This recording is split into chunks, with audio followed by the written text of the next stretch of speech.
যতদিন আপা সট কইরা ঢুকে না যায় ততদিন পর্যন্ত বিএনপি ভারপ্রাপ্ত আওয়ামী লীগ হিসেবে কাজ করবি। হ্যাঁ, ভারপ্রাপ্ত আওয়ামী লীগ, আমি কই বৃহত্তর আওয়ামী লীগের বিএনপি শাখা। আল্লাহ তাআলা সূরা তওবার 111 নম্বর আয়াতে বলেছেন যে আল্লাহ তাআলা জান মালকে কিনে নিয়েছেন জান্নাতের বিনিময়ে। এটা আল্লাহর কথা। আপনি জানমাল দিবেন, বিক্রি করবেন, জান্নাতে যেতে পারবেন। জানমাল আল্লাহর পথে দিবেন না, আপনার কপালে জান্নাত হবে না। এটা আল্লাহর কথা, এটা মানুষের কথা না। আমি চ্যালেঞ্জ দিলাম, জামাত ইসলামের কোন নেতা বলেছে আমার কাছে যে জান্নাতের টিকিট আছে, বিক্রি করছি? গণভোট আর যে সংসদের ভোট যেটা হলো, সেখানে দেখা যাচ্ছে আমরা একটা ভোটের শপথ নিলাম আর আরেকটা নিলাম না। তাহলে জনগণের ভোটের সাথে সত্যিকার ভালো আচরণ করা হলো না, জনগণের বিরুদ্ধে অবস্থান নেওয়া হলো। সেই জন্য মাননীয় সদস্য, আপনাকে আরো 2 মিনিট দেওয়া হলো, এই 2 মিনিটে কনক্লুড করুন। অন্তত 4 মিনিট দেন মাননীয় স্পিকার। আপনি তখন 10 মিনিট পর্যন্ত বাড়াইছেন। আচ্ছা, 3 মিনিট বলেন মাননীয় সদস্য। এখন যদি একই অর্ডারে সংসদ সদস্য নির্বাচিত হলো, আবার গণভোটও হলো, সংসদ সদস্যের শপথ নিলাম, গণভোট নিলাম না, যদি গণভোট বাতিল হয়ে যায় তাহলে সংসদ সদস্য পদ বাতিল হওয়ার আশঙ্কা আছে বলে বর্তমান যারা আইনজ্ঞ তারা এটা পর্যালোচনা করছেন। শেষে আমও যাবে, ছালাও যাবে মাননীয় স্পিকার। অতএব গণভোটকে শপথ নিয়ে এটাকে কার্যকরী করতে হবে। আর এটা যদি না হয়, দ্বন্দ্ব যেখানে শুরু হয়েছে এই দ্বন্দ্বের সমাধান হবে বলে মনে হয় না। মাননীয় প্রধানমন্ত্রী বলেছেন অক্ষরে অক্ষরে এটা পালন করবেন, তাহলে শপথটা নিলে অসুবিধাটা কোথায় আমরা তো বুঝি না। এজন্য শপথ নিয়ে এটা সমাধান করতে হবে মাননীয় স্পিকার। এরপরে যে কথা বলতে চাই সেটা হলো টিকিট বিক্রির একটা কথা বলা হয়েছে। মাননীয় স্পিকার, একটু প্লিজ। কোরআন মাজিদে একটি আয়াতকে কেন্দ্র করে এটা ভুল বুঝাবুঝি হচ্ছে। আল্লাহ তাআলা সূরা তওবার 111 নম্বর আয়াতে বলেছেন যে আল্লাহ তাআলা জান মালকে কিনে নিয়েছেন জান্নাতের বিনিময়ে। এটা আল্লাহর কথা। আপনি জানমাল দিবেন, বিক্রি করবেন, জান্নাতে যেতে পারবেন। জানমাল আল্লাহর পথে দিবেন না, আপনার কপালে জান্নাত হবে না। এটা আল্লাহর কথা, এটা মানুষের কথা না। আমি চ্যালেঞ্জ দিলাম, জামাত ইসলামের কোন নেতা বলেছে আমার কাছে যে জান্নাতের টিকিট আছে, বিক্রি করছি? মাননীয় প্রধানমন্ত্রীকে জবাব দিতে হবে কেন তিনি এটা বলছেন। আমাদের ফখরুল ইসলাম সাহেব বলেছিলেন আমরা শরীয়তের আইন বিশ্বাস করি না, পরে অবশ্য আত্মসমর্পণ করে নির্বাচনের আগে বলেছেন শরীয়তের বিরুদ্ধে আমরা কোনো আইন আমরা পাশ করবো না। তো ধন্যবাদ ওনাকে, অন্তত তওবা করে ফিরে এসেছেন। আমরা আল্লাহর আইন চাই, আপনারা আল্লাহর আইনের বিরোধিতা করবেন না বলেছেন। অতএব আসুন বাংলাদেশে মানুষের আইনের কবর রচনা করে কোরআনের আইন প্রতিষ্ঠা করি রব্বুল আলামিন। আল্লাহ তাআলা আমাদেরকে সে তৌফিক দান করুন। মাননীয় স্পিকার, কথা বলার সময় নাই। আমার নির্বাচনী আসনের কথা, সকলের জন্য যে কথা, আমার নির্বাচনী এলাকা গোদাগাড়ি তাদের একই কথা। মাননীয় স্পিকার, আমি কথা শেষ করতে চাই এভাবে যে আমাদের দেশে বড় বড় আলেম আছে, তাদের ব্যাপারে এআই কে কেন্দ্র করে ওষুধ বিক্রি করার একটা অ্যাডভার্টাইজ দেখা যায়। তো এআই যেভাবে বড় বড় ওলামা ইকরাম, আহমদুল্লাহ সাহেব, আজহারি সাহেব, জাকির নায়েক ইত্যাদি, তাদের বিরুদ্ধে যেটা মানে এই সেক্স অ্যাডভার্টাইজ করার ব্যাপারে ওষুধপত্র বিক্রি করছে, এটার বিচার হওয়া উচিত। এগুলো দেশ থেকে বিতাড়িত করা উচিত যে কেন তারা একজন আলেমের এভাবে তারা অপপ্রচার করছে। মাননীয় স্পিকার, সবশেষে বলতে চাই এই জাতীয় সংসদে আল্লাহ তাআলা আমাদেরকে রক্তক্ষয়ী সংঘর্ষ, একজন রাক্ষসের মুখ থেকে এই দেশটাকে 1400 মানুষ জীবন দিয়ে বাঁচিয়ে দিয়ে গিয়েছে। সেখান থেকে আসসালামু আলাইকুম দর্শক, নতুন একটা নিউজে সবাইকে স্বাগতম। দর্শক, ভিডিওর শুরুতেই যে ভিডিওগুলোর অংশ বিশেষ আপনারা দেখেছেন, ভিডিওর অংশগুলো দেখেই বুঝতে পেরেছেন যে আজকের এই ভিডিওটি কতটুকু গুরুত্বপূর্ণ এবং আকর্ষণীয় হতে চলেছে। দর্শক, তাই সবাইকে বলবো ধৈর্য সহকারে আজকের এই ভিডিওগুলো দেখতে হবে আপনাদের, তাহলে সবকিছু জানতে পারবেন বা বুঝতে পারবেন।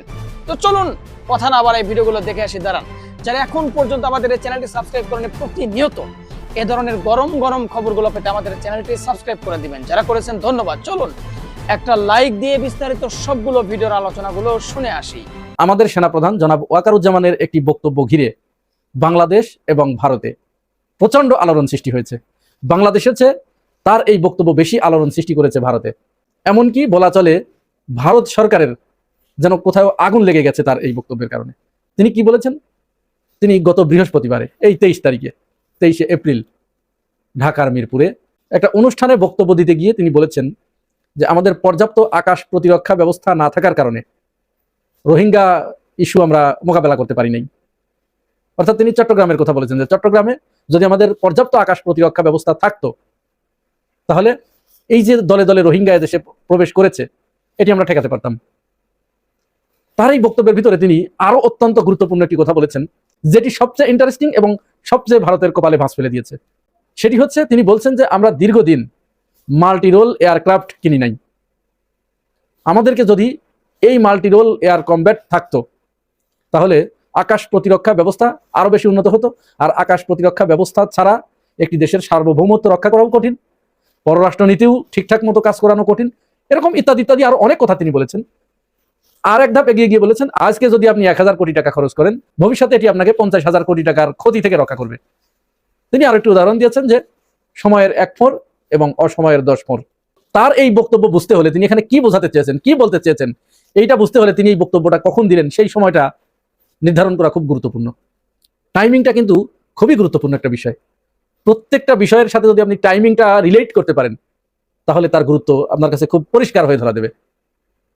তিনি যখন এই বক্তব্য দিচ্ছেন 23 তারিখ বাংলাদেশ সময়, 23 তারিখ বিকেলে, তার আগেই এই একই দিনে 23 তারিখে কলকাতার একজন সাংবাদিক চন্দন নন্দী, আপনারা তার নাম জানেন, তিনি একটি প্রবন্ধ লিখেছেন, একটি রিপোর্ট প্রকাশ করেছেন।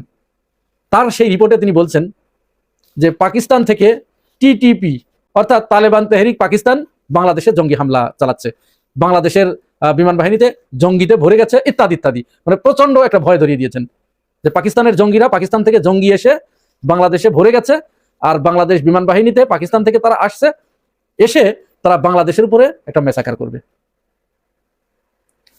চন্দন নন্দীর এই বক্তব্য 23 তারিখে দেওয়ার পরে পরের দিন কালের কণ্ঠ হুবহু সেটা চেপে দিয়েছে। যদিও চন্দন নন্দীর এই বক্তব্যের পরে পুলিশের পক্ষ থেকে সিসিটিসি যেটা একটি ঘোষণা দেওয়া হয়েছে যে বিভিন্ন জায়গায় গুরুত্বপূর্ণ স্থাপনায় জঙ্গি হামলার আশঙ্কা রয়েছে, সেখানে তারা কে করবে, কারা করবে, কোথায় করবে, কিভাবে করবে, এগুলোর কোনো কিছু ডিটেলস বলে নেই, জাস্ট আন্দাজের উপরে এই কথাটুকু বলেছে। আসলে আমাদের এখন বোঝা দরকার যে এই টিটিপি কি, কারা, তালেবান তেহরিক পাকিস্তান, এরা কারা? এরা কি পাকিস্তানের কেউ? না, আসলে এরা পাকিস্তানের কেউ না, এরা হচ্ছে আফগানিস্তানের জঙ্গি একটা সংগঠন, জঙ্গি গ্রুপ। এই জঙ্গি গ্রুপ কি করছে, তারা কিন্তু পাকিস্তানের সাথে, এই যে কয়েকদিন আগে যে পাকিস্তান আফগানিস্তান যুদ্ধ হলো না, এই যুদ্ধে আপনারা কিন্তু জানেন যে ভারত আফগানিস্তানকে সহযোগিতা করেছে। এই যুদ্ধটা কাদের সাথে হয়েছে? আফগানিস্তানের কাদের সাথে? এই টিটিপির সাথে। পাকিস্তানের উপরে যারা হামলা করেছে, যাদের কারণে পাকিস্তান আফগানিস্তানের উপরে হামলা করে যাদের নির্মূল করতে চাচ্ছিল, তারা হচ্ছে এই টিটিপি, এদেরকে নির্মূল করতে চাচ্ছিল। আর এরা কার আশীর্বাদ পুষ্ট? ভারতের র এর আশীর্বাদ পুষ্ট। র এদেরকে টাকা দিয়ে পাকিস্তানের বিরুদ্ধে উস্কে দিয়েছে। মজার ব্যাপার হচ্ছে, আপনারা এটাও জানেন যে বাংলাদেশ থেকে দুটি ছেলে, ফয়সাল নামে একটা ছেলে আর তার আরেক বন্ধু, এরাও কিন্তু এই বাংলাদেশের সাথে পাকিস্তানের যে সরাসরি বিমান যোগাযোগ চালু হলো, এই বিমানে করে তারা পাকিস্তানের বিরুদ্ধে তারা যুদ্ধ করেছে। এখানে বলা হয় যে নাম কিন্তু ফয়সাল, আসলে মূলত তারা দুজনই হিন্দু, নাম পরিবর্তন করে মুসলমানি নাম দিয়ে তারা সেখানে গিয়ে ওই টিটিপির সাথে অর্থাৎ তালেবান তেহরিকে পাকিস্তান, এদের সাথে যোগ দিয়ে পাকিস্তানের বিরুদ্ধে এরা যুদ্ধ করেছে। ভারত তাদেরকে টাকা দিয়েছে পাকিস্তানকে অস্থিতিশীল পরিবেশ তৈরি করার জন্য। ভারত তাদেরকে এখান থেকে নিয়ে গিয়ে প্রশিক্ষণ দিয়ে, আফগানিস্তানের ওদেরকে প্রশিক্ষণ দিয়ে পাকিস্তানের উপরে হামলা চালানোর জন্য প্রস্তুত করছে। এই যে একটার সাথে একটার ইন্টারকানেক্টেড। চন্দন নন্দীর বক্তব্য, চন্দন নন্দীর বক্তব্যের পরে ওয়াকারুজ্জামানের বক্তব্য, ওয়াকারুজ্জামানের বক্তব্যের পরের দিন বাংলাদেশের কালের কণ্ঠ। কালের কণ্ঠকার? সন্তোষ শর্মা। চন্দন নন্দী রয়ের একজন মুখপাত্র হিসেবে তাকে বিবেচনা করা হয়। তাহলে তারা হঠাৎ করে কেন এই নিউজ প্রচার করলো যে বাংলাদেশ বিমান বাহিনীতে জঙ্গিদের আস্তানায় ভরে গেছে, জঙ্গিদের যে কোনো মুহূর্তে জঙ্গি হামলা হতে পারে? এই খবরকে আবার এই যে ডক্টর জাহেদ, প্রধানমন্ত্রীর উপদেষ্টা, আমি বারবার একটা কথা বলি আপনাদের, এটা আপনাদেরকে ভুলে গেলে চলবে না, মাথায় রাখতে হবে। বাম মানেই ভারত, এইটুকু আপনাদের মাথার ভিতরে একেবারে গেঁথে ফেলতে হবে। বাম কোনোদিন বাংলাদেশের বন্ধু হতে পারে না। ওরা সব সময় যে কোনো ভাবে বাংলাদেশকে ভারতের হাতে তুলে দেবার জন্য ওরা সচেষ্ট। ভারত থেকে ওরা টাকা পায়, তো ওরা নিয়মিত ভারতের পেইড এজেন্সি ওরা এখানে। সে বললেন যে বাংলাদেশে জঙ্গি আছে, এটা আমাদেরকে মোকাবেলা করতে হবে। অপরদিকে স্বরাষ্ট্রমন্ত্রী বললেন যে না, বাংলাদেশে কোনো জঙ্গি নাই, এটা শেখ হাসিনা এই কার্ড খেলেছিল। বাংলাদেশে আমরা বিগত সময়ে দেখেছি ভারতের কথা মতো এখানে জঙ্গি নাটক সাজানো হয়েছে, আর এইটার শ্রদ্ধাবরণে ইসলামপন্থী লোকদেরকে, আলেম ওলামাদেরকে ধরে ধরে জেলখানায় পুরে রাখা হয়েছে, তাদেরকে হত্যা করা হয়েছে। এখন আমরা একটু বোঝার চেষ্টা করি, চন্দন নন্দী কেন এই কথাটি বললেন যে বিমানে জঙ্গি হামলার আশঙ্কা রয়েছে। অথচ তার কিছুদিন আগে আমার দেশ পত্রিকায় একটা রিপোর্ট কিন্তু বের হয়েছিল, আপনাদের খেয়াল আছে কিনা আমি একটু দেখাচ্ছি এখানে, যে বাংলাদেশ বিমানে রয়ের বড় বড় কর্মকর্তারা বসে আছে, এরকম একটা রিপোর্ট আমি দেখিয়ে দিচ্ছি। আমার দেশ পত্রিকায় ওই রিপোর্ট হবার পরে তারেক রহমানের সরকার এসে এই সমস্ত জায়গায় কিছু কিছু কাজ করেছে। তারেক রহমান কিন্তু কিছু কাজ করছে যেটি আমরা বুঝতে পারছি না, এই ক্ষেত্রে আমরা বুঝবো তিনি কিন্তু ভালো কাজ করছেন। হ্যাঁ, তার দলের ভিতরে কিছু আছে, তারা ভারতের পারপাস সার্ভ করতে চাচ্ছে, কিন্তু তারেক রহমান সেটা করতে দিতে চাচ্ছেন না। এবং ভারতের এক সাংবাদিকের কাছে আমরা এটাও শুনেছি যে তারেক রহমান ভারতের সাথে বেশ কিছু চুক্তি করে এসেছে, তিনি এখন সেই চুক্তির বাস্তবায়ন করছেন না, চুক্তি থেকে সরে যাচ্ছেন, এটা কিন্তু বলতে শুনেছি। আমাদের কাছেও এরকম মনে হয়েছে যে তারেক রহমান কয়েকটা বিষয়ে, শেখ হাসিনার বিষয়ে তিনি আরো শক্ত হয়েছেন, আওয়ামী লীগকে নিষিদ্ধ করার ব্যাপারে, ডিজিএফআই এর যে সাবেক প্রধান ছিল যে মামুন খালেদ, এবং মাসুদউদ্দিন এদেরকে গ্রেপ্তার করালেন। ভারত কিন্তু এদেরকে গ্রেপ্তার করতে দিতে চায় নাই। তারেক রহমান করেছেন, আরো কিছু কাজ তিনি করবেন।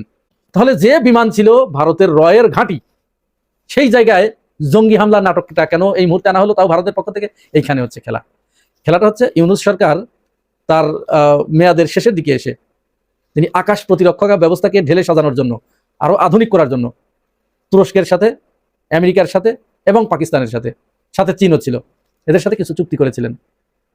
পাকিস্তান থেকে তিনি ওই যে নতুন J-17 এই যুদ্ধ বিমানটা কেনার চুক্তি করেছিলেন। এটা কিন্তু অত্যাধুনিক, খুবই আধুনিক। এবার বুঝতে পারছেন, এই চুক্তির আন্ডারে যদি বাংলাদেশের আকাশ প্রতিরক্ষা ব্যবস্থা বাংলাদেশ যদি আধুনিক করে, আরো উন্নত করে, চীন থেকে যদি তারা এয়ারক্রাফট কেনে, তারপরে ইন্টারসেপ্টর কেনে, তুরস্ক থেকে যদি নিয়ে আসে, পাকিস্তান থেকে যদি J-17 নিয়ে আসে, তাহলে বুঝতেই পারছেন আকাশ প্রতিরক্ষা ব্যবস্থা একটু উন্নত হয়ে গেল। উন্নত হয়ে যাওয়া মানেই ভারতের তো এখানে মাথায় হাত। যার কারণে ভারত এখানে এসে এই নাটকটা সাজাতে চাচ্ছে কাদেরকে দিয়ে? জাহেদুর রহমানদের মতো লোকদেরকে দিয়ে, যেখানে জঙ্গি নাটক আছে। মূলত তাদের উদ্দেশ্য যে এই বিমানে জঙ্গিতে ভরে গেছে, খবরদার, এরা এই মুহূর্তে জঙ্গি হামলা হতে পারে, অতএব এই বিমান কিনা যাবে না, কোনো মতো অবস্থায় কিনা যাবে না। এই জিনিসটা ধরে ফেলেছেন আমাদের সেনাপ্রধান ওয়াকারুজ্জামান। তিনি ইঙ্গিত দিয়ে দিলেন যে আমাদের এটি কিনতে হবে। কি কিনতে হবে? Multi role aircraft. Multi role aircraft কি? মাল্টি রোল এয়ারক্রাফট হচ্ছে যা দিয়ে একের ভিতরে সব, এক কথায় একের ভিতরে সব। আমরা ওই যে বই পড়ছি না, 3-in-1, 4-in-1, আসলে একের ভিতরে সব। এই একই বিমান দিয়ে সব কিছু করা যাবে। এটা দিয়ে গুলিও করা যাবে, মিসাইল ছোড়া যাবে, হ্যাঁ, পরিবহন করা যাবে, সবকিছু করা যাবে। তো এই বিমান যখন কেনার কথা বলেছেন, তখন তো ভারতের মাথা খারাপ হয়ে যাওয়ার কথা না? যার কারণে তারা এখন এই জঙ্গি নাটক সাজানোর চেষ্টা করছে, যেন বাংলাদেশ কোনোদিন আকাশ প্রতিরক্ষা ব্যবস্থায় যুগান্তকারী কোনো সিদ্ধান্ত না নিতে পারে। ওয়াকারুজ্জামান যেটি বলেছেন, আমরা তাকে স্বাগত জানাই, আমরা তাকে সাধুবাদ জানাই। অবশ্যই এই কাজ করতে হবে, আকাশ প্রতিরক্ষা ব্যবস্থা ঢেলে সাজাতে হবে। এইখানে অবশ্যই সেনাপ্রধানকে অগ্রণী ভূমিকা পালন করতে হবে।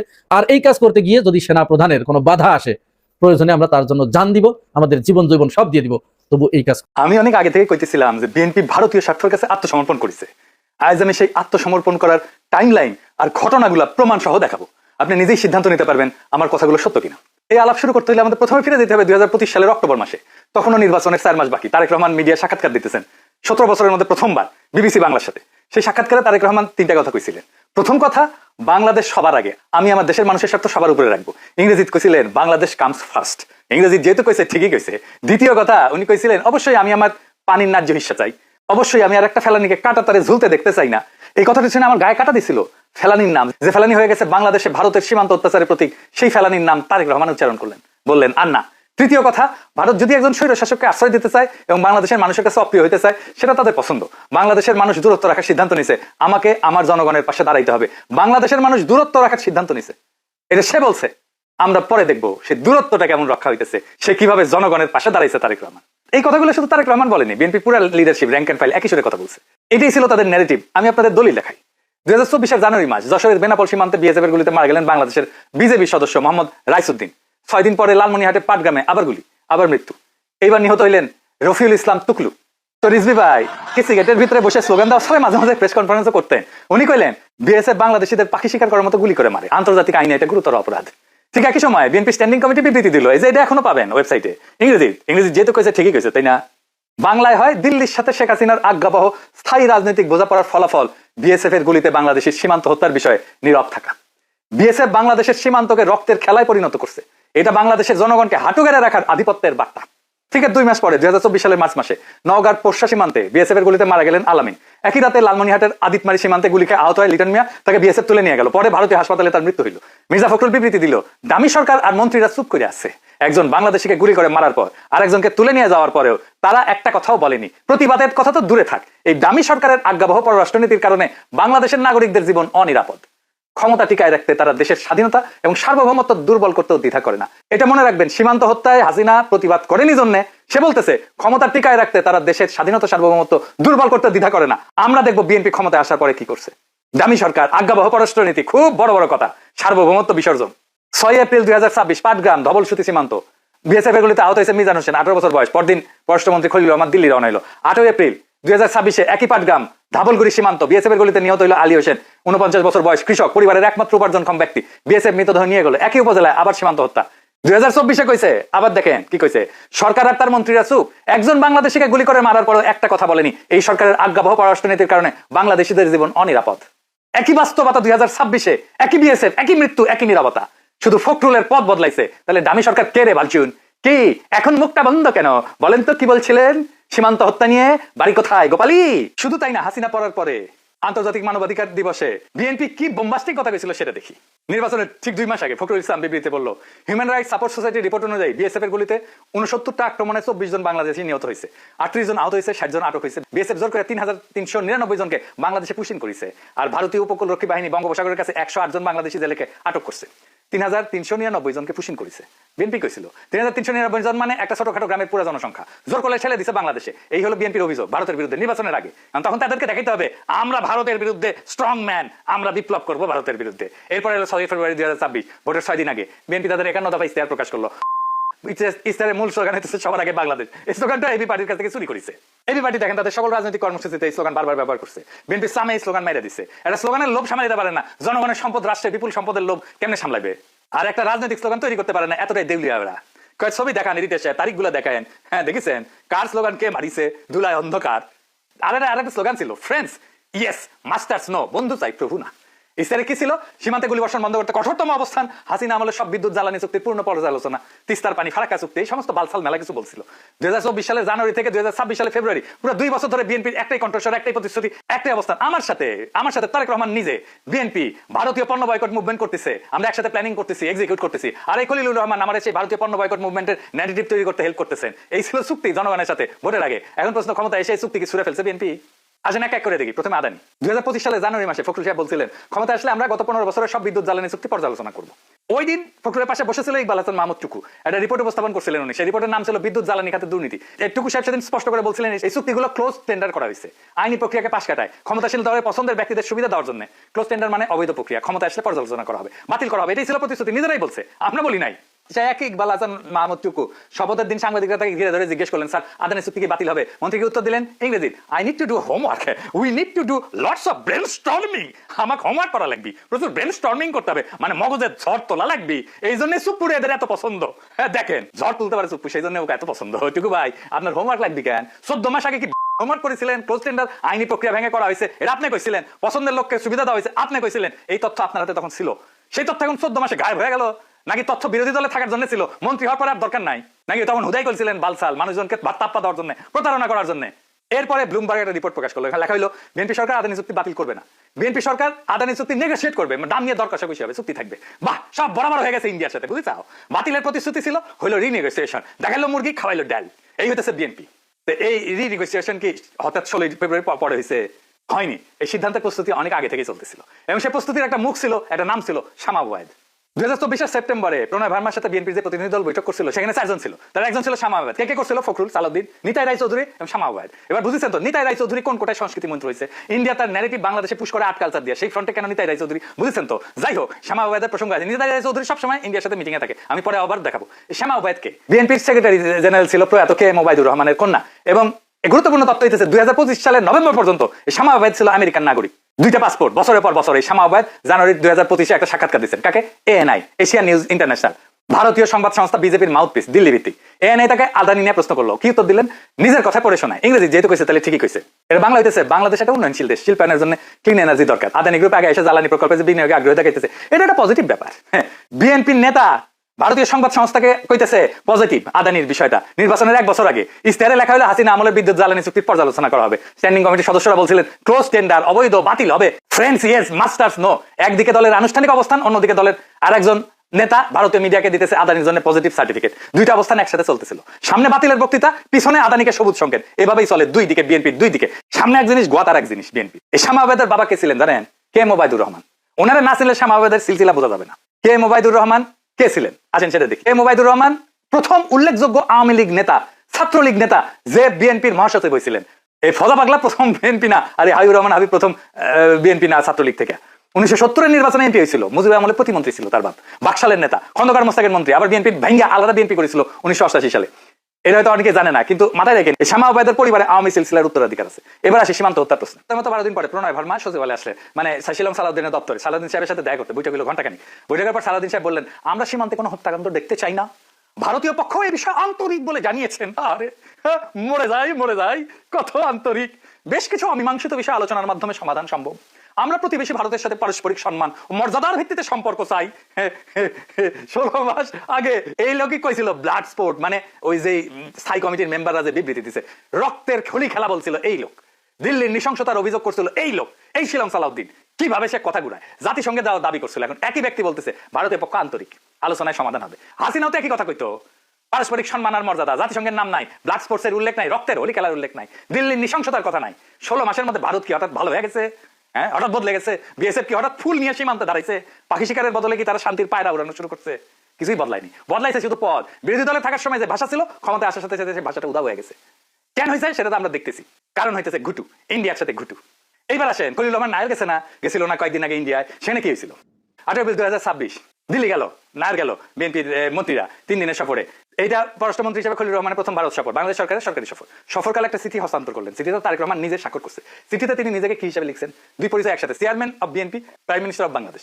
দলের চেয়ারম্যান, রাষ্ট্রের প্রধানমন্ত্রী, তাই তো? এই চিঠিতে প্রাপককে ভারতের ক্ষমতাসীন দল বিএনপির সভাপতি নীতিন নবীন, একটা দলের সভাপতি, ভারত সরকারের কেউ না। বিষয়, তারেক রহমান বিজেপি সভাপতিকে বাংলাদেশ সফরে আমন্ত্রণ জানাইতেছেন। এই চিঠিটা কে পৌঁছে দিল? হুমায়ুন কবির আর খলিল রহমান, মানে সরকারের লোক। চিঠি কার হাতে পৌঁছালো? বিজেপির পররাষ্ট্র বিভাগের প্রধান বিজয় সোঠাওয়ালের হাতে। পরে নীতিন নবীনকে হস্তান্তর করবেন এই চিঠিটা। এবং সোঠাওয়ালের পাশে ছিল শিশির বাজরিয়া। আমরা শিশির বাজরিয়া কে, এটা আমরা দেখবো। এটা খুব ইম্পর্টেন্ট ক্যারেক্টার। 15 বছর ধরে বিএনপি এবং আওয়ামী লীগের 2 দলের সাথে সম্পর্ক রাখছিল। এই বিষয়টা একটু ভালো করে বোঝা দরকার। কূটনীতিতে একটা স্ট্যান্ডার্ড কাঠামো আছে বিশ্বজুড়ে, সব দেশ মানে। প্রধানমন্ত্রী কথা বলবেন প্রধানমন্ত্রীর সাথে, রাষ্ট্রপতি কথা বলবেন রাষ্ট্রপতির সাথে, পররাষ্ট্রমন্ত্রী কথা বলবেন পররাষ্ট্রমন্ত্রীর সাথে। সমপদের সাথে সমপদ, বরাবর হইতে হবে স্ট্যাটাস, রাষ্ট্রের সাথে রাষ্ট্র। এটাকে বলে স্টেট টু স্টেট ডিপ্লোমেসি। 1961 সালে ভিয়েনা কনভেনশনের পর থেকে সব এই কাঠামো সব দেশ মানে, এটা মানাটাই রীতি। দল আর দলের সম্পর্ক আছে। বিএনপির সাথে বিজেপির সম্পর্ক থাকতে পারে, বিএনপির সাথে নেতানিয়াহুর দলের সম্পর্ক থাকতে পারে, আছেও মনে হয়, সেটা আলাদা কথা।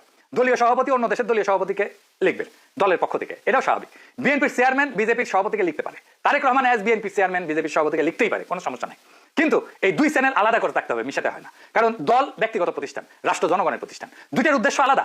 এখন তার আগে চিঠিতে কি হয়েছে দেখেন, এক চিঠিতে তিনি 2 পরিচয় একসাথে স্বাক্ষর করছেন, দলের চেয়ারম্যান এবং রাষ্ট্র প্রধানমন্ত্রী মিশ্রণ। এই চিঠির প্রাপক একজন দলীয় সভাপতি, সরকারি কেউ না। অর্থাৎ এক পক্ষ দল, এতটা এক পক্ষ দল এবং রাষ্ট্র, অন্য পক্ষ শুধু দল, এটাকে বলে অ্যাসিমেট্রি।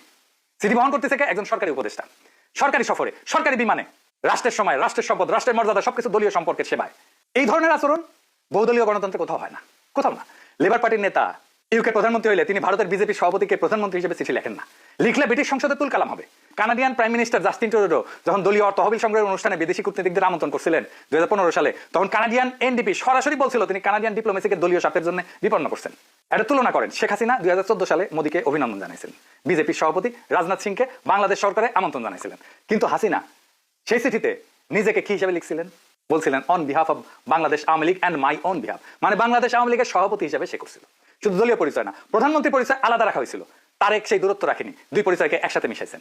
হাসিনার চেয়ে 1 ধাপ আগায় গেছেন ভারতের প্রেমের প্রশ্নে। এবার বলেন আমাদের বিরোধী দল এটা সংসদের প্রশ্ন তুলছে, তোলেনি কেন? তোলেনি। এবার আসি ফেলানি প্রশ্নে। ইসির সাথে সাক্ষাৎকারে তো অনেক বোমবাস্টিং কথা বলছিল, 2 মাসে বেশি সময় কেটে গেছে না? এই পুরো সময়কালে তারেক রহমান কতবার জনসমক্ষে ফেলানি শব্দটা উচ্চারণ করছে? একবারও না।